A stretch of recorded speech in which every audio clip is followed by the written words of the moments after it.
안녕하세요. 이번 시간에는 트렌드 경제용어 2023년 권기대 작가님을 모셨습니다. 예, 반갑습니다. 네, 안녕하십니까. 예, 안녕하세요. 불러주셔서 반갑습니다. 아, 예, 아닙니다. 이력이 되게 독특했어요. 경제학과 다 나오시고, 이제 금융 전문가예요. 미국 모건은행 JP 모건 말이죠. 맞습니다. 예. 그 되게 또 저명하신 분이다. 이렇게 봤는데, 명함에서 출판사 대표님이셨어요. 어떻게 그렇게 되신 거예요? 네, 저는 대학에서 이제 경제학과를 전공을 하고, 예. 우연히 들어간 곳이, 모건은행이었습니다. 우연히 들어가는 곳은 아니잖아요. 그 당시에는 이제 막 모건이 서울 지점을 이제 개설했던 그 시점이었어요. 그래서 그 은행에 들어가서 은행원으로 일을 하다가 1980년, 81년 이렇게 2년 동안에 본사로 가서 월스트리트에서 근무하는 그런 일종의 영광을 누렸죠. 와. 네. 어쨌든 현장에서 선진 금융의 1단이나마 배웠다는 데서 자부심을 느끼고 있고요. 그 후로는 은행 업무가 그다지 제 성격이랑 맞지 않았기 때문에 여러 가지 산업을 돌아다녔습니다. 예. 제조업에도 있어봤고 원유 개발하는 회사에도 일을 했었고, 그다음에 또 영화, 드라마 같은 것을 사고 팔고 하는 그런 업도 했었고, 그래서 현장에서 여러 가지 이제 네. 일을 하면서 경제 활동, 경제 현상에 대한 그런 공부를 많이 했고, 트렌드라고 하는 이 말도 결국 개개인의 직장 생활에서부터 시작해서 산업의 움직임이라든가 국가 경제의 흐름, 그리고 세계 경제 뭐 이런 등등 모든 경제 활동의 어떤 그때의 주된 흐름 혹은 추세 이런 거를 트렌드라고 하지 않습니까? 그래서 그 트렌드를 읽는데 유용한 용어들을 모아서 낸 책이 바로 트렌드 경제 용어 책입니다. 그래서 이 용어들 중에는 보면은 여러분이 매일 그 온라인, 오프라인 기사에서 읽어보실 때 경제 용어들이 많이 등장을 하죠. 예. 그 중에서는 완전히 생소해서 그냥 듣기로는 무슨 뜻인지 알 수 없는 그런 용어들도 많습니다. 뭐, 예를 들어서 트래블 룰이다. 그러면은 트래블 룰? 뭐, 리오프닝 되고 사람들이 여행을 다니기 시작하니까 무슨 새로운 규칙이 생겼나? 뭐, 그렇게 생각할 수 있겠죠. 근데 트래블 룰은 전혀 그거하고는 관계없는 가상 자산에 대한 이야기입니다. 이런 용어들은 그 파악을 하고 있지 않으면은 그 기사 전체를 이해하기가 상당히 힘들겠죠. 또 미래 소비의 주체가 되는 MZ세대들의 경향에 대한 또 용어들이 또 많이 나옵니다. 이런 식으로 경제 전반의 흐름을 혹은 트렌드를 읽는 데 도움이 되는 그런 용어들을 모아놓은 책입니다. 네. 그럼 중요한 게 네. 트렌드를 이제 알게 되면 네. 어디에 써먹을 때 제일 좋을까요? 이제 좀 실전 투자에 써먹을 때 좀 필요할 때 그렇습니다. 용어를 사전적인 개념만 아는 것도 중요하죠. 예. 어떤 개념인지 아는 것도 중요하지만 그것만으로는 부족합니다. 그래서 그 용어가 어떻게 쓰이고 그 용어가 담고 있는 함의가 뭔지, 경제적으로 도대체 뭘 의미하는 건지. 예를 들어서 중립금리라는 용어가 이 책에 나오는데요. 중립금리를 그냥 사전적으로 해석을 하자면 인플레이션 효과도 유발하지 않고 반대로 디플레이션 효과도 유발하지 않는 딱 적정한 정도의 금리를 가리키는 말이거든요. 그러면은 미국 같은 경우에는 예를 들면 2022년도를 금융당국에서 생각하는 중립금리는 어느 정도인가? 이제 그 정도까지는 알 수가 있어요. 그렇지만 중립금리가 그러면은 어떤 의미를 갖느냐? 중립금리보다도 실제 현실의 금리가 더 높거나 더 낮으면 그게 뭘 의미하는 거냐?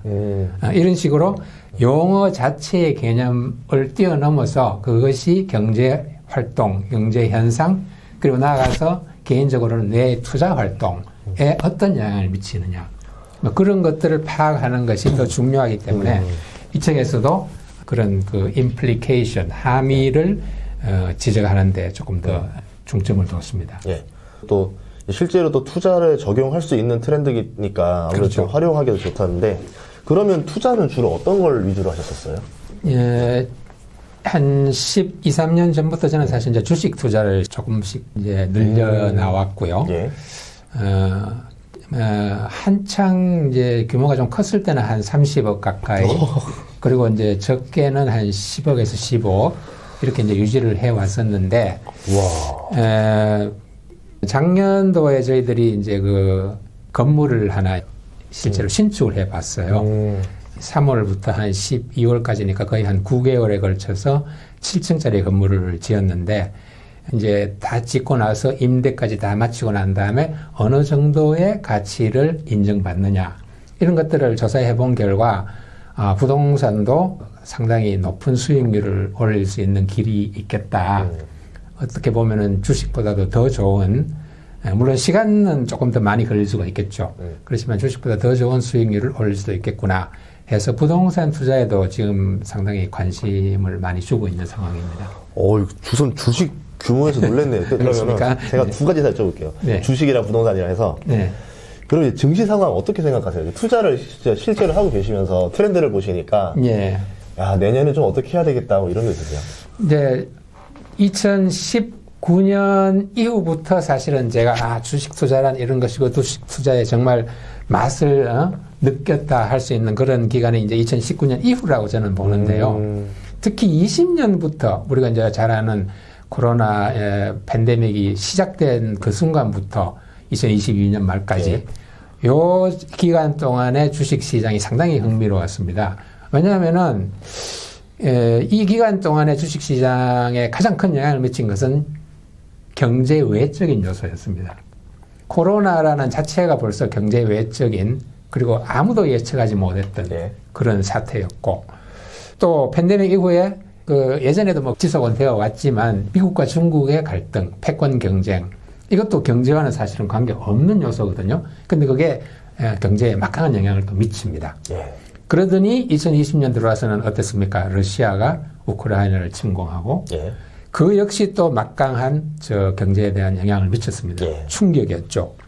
그 때문에 원자재의 수급에도 문제가 생기고 에너지 문제, 그리고 전 세계적인 공급망 병목 현상 생기고 결국은 인플레이션까지 이르는 그런 여러 가지 상황을 볼 때 2020년부터 22년 사이에는 경제 외적인 요소가 너무너무 컸었다. 그 말은 우리가 어떤 컨트롤할 수 있는 영역을 벗어나 있다, 이런 얘기거든요. 코로나나 전쟁 같은 것은 예측을 할 수가 없는 거죠. 그쵸. 뭐 대응을 하기가 힘든 겁니다. 그래서 전체적인 흐름에 끌려가는 그런 시장이 아니었나 하는 게 저의 느낌이었고요. 그러다 보니까 결국 2022년 말 지금 현재 어떤 상황이 됐느냐. 흔히 3고라고 부르는 상황에 도달했습니다. 고물가, 고금리, 그리고 고환율. 최악이네요. 최악이죠. 그러나 이제 다행스러운 것은 이 3고가 세 가지 모두가 2023년부터 구체적으로 말씀드리면 한 2, 4분기, 3, 4분기 정도부터 시작해서 많이 완화가 될 것이다. 어젯밤에 이제 CPI, 미국의 CPI가 이제 발표가 됐습니다만, 시장의 컨센서스보다는 낮게 올랐잖아요. 뭐 그걸 위시해서 이제 금리도 어느 정도 이제 정리가 될 것 같고, 환율도 이미 꺾어졌죠. 1,400 수준까지 올라갔다가 지금은 뭐 1,300 이하로 내려가 있고, 특별한 사태가 없다면은 그런 추세가 계속될 것이고, 그래서 3고는 2023년 하반기부터는 많이 누그러질 것이다. 그럼 투자도 그때부터 하면 좋다, 이건가요? 그렇게 볼 수 있죠. 이제 실물 경제는 아마도 2023년 중에는 두드러진 회복을 보이기는 어려울 것이다. 2024년 초기까지는 넘어가야 그걸 볼 것이다.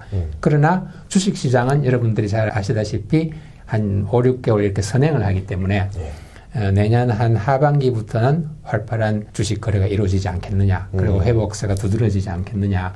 저는 그렇게 보고 있고요. 좋습니다. 그리고 이제 부동산도 걱정이에요. 보면은 이렇게까지 부동산 시장이 나빠지는 것도 처음 봤거든요. 그렇습니다. 그러면 좀 다시 언제부터 좀 될지 좀 생각해 보셨나요? 지금까지 부동산 전반적인 가격이, 특히 주택의 가격이 너무 높았다. 라는 입장을 저는 개인적으로 견지를 하고 있어서 2, 3년간은 계속 그렇게 주장을 해왔었는데 실제로 내려가고 있습니다, 지금. 근데 이 부동산 경우는 그 정부 정책이랑 많이 영향을 받잖아요. 그래서 윤석열 정부가 어떤 부동산 정책을 앞으로 계속 써나가느냐에 따라서 부동산 시장의 미래가 좀 갈리지 않을까 하는 생각이 들고 또 그 시장을 이렇게 들여다보기 시작한 것도 얼마 되지 않기 때문에 조금 무리가 있겠습니다만 어쨌든 제 개인적인 의견을 이야기 드린다면 아까 말씀드린 실물 경제의 일환이 되기 때문에 부동산 경제도 일환이 되기 때문에 부동산 시장 역시 2023년에는 두드러진 회복을 보기는 힘들겠지만 24년 정도 가면 다시 돌아서지 않을까 하는 그런 예측을 저는 하고 있습니다. 예전에 주식 투자하실 때 네. 이제 조금 힘들었던 시나리오도 있었나요? 많았죠. 왜냐하면 주식 투자가 사실은 기본적으로는 그 산업 그다음에 개개 업종 이 두 가지에 대한 면밀한 조사와 공부가 선행돼야 되지 않습니까? 근데 그 면밀한 조사와 공부라는 것이 초보자한테는 그렇게 쉽지가 않습니다. 말처럼 책 읽는다고 되는 것도 아니고 신문 기사 열심히 본다고 해서만도 되는 것도 아닙니다. 저 역시 뭐 실패해서 돈을 잃은 경우도 있고 그다음에 또 2020년 초반부터 한 거의 1년 내내 동안처럼 굉장히 좋은 시장을 맞아서 뭐 50%, 60% 이상 넘는 그런 수익을 올린 경우도 있었고 뭐 그 당시에는 또 다행히 그 주식 투자했던 그 잔고도 좀 높았기 때문에 돌아오는 수익도 좀 높았죠. 그런데 문제는 뭐냐면은 그런 그 예외적인, 2020년은 예외적이라고 볼 수밖에 없습니다. 전 세계가 그냥 중앙은행이 유동성을 풀고 이런 식으로, 북돋웠기 때문에. 근데 그런 예외적인 경우를, 늘 있을 수 있는 경우로 생각하면 그게 이제 큰 손실의 첫 발자국이 되는 겁니다. 그래서 어쨌든 2022년에는 정말 어떻게 손을 써볼 수 없는 정도로 빠른 속도로 떨어졌기 때문에 지금 현재는 많은 손실을 안고 그냥 있습니다. 그렇죠. 뭐 다 그럴 거예요 지금. 그래서 이거는 뭐 그 개인 투자자 자신들의 그 철학 문제라고 할까요? 뭐 전략 문제라고 할까요? 그런 문제에 귀착이 되는데 제 경우는 일단은 손절은 안 한다. 손절이 라는 이제 대원칙을 세우고 있습니다. 물론 거기에는 이제 예외가 있겠죠. 예외가 있을 수밖에 없겠지만 어쨌든 대원칙은 내가 공부해서 산 종목이 내가 그 희망했고 목표로 삼았던 그 수준에 도달할 때까지는 떨어져도 안 판다. 이것이 일단 제 기본적인 원칙입니다. 이제 그러면 뭐 계속 50%, 60% 떨어져도 3년, 4년, 5년 계속 들고 있을 거냐? 이 문제는 방금 말씀드린 원칙과는 조금 다릅니다. 왜냐하면은 자기가 연구하고 조사하고 공부했던 그 결과로 어떤 종목을 이제 매수를 했다 하더라도 그 공부와 조사가 틀릴 경우가 있습니다.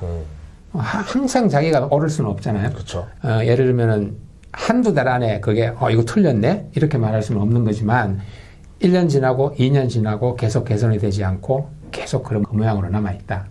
그러면 한번 생각을 해봐야 되겠죠. 이거 내가 틀린 건가?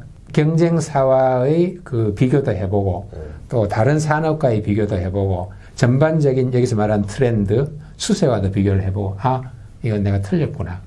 그렇다면 과감하게 손절을 해야죠. 그 다음 또 한 가지는 대체 투자의 기회가 생겼을 때입니다. 더 좋은 투자가 생겼을 그렇죠. 때. 그렇죠. 뭐 이제 쉽게 말해서 제 같은 경우는 부동산이죠.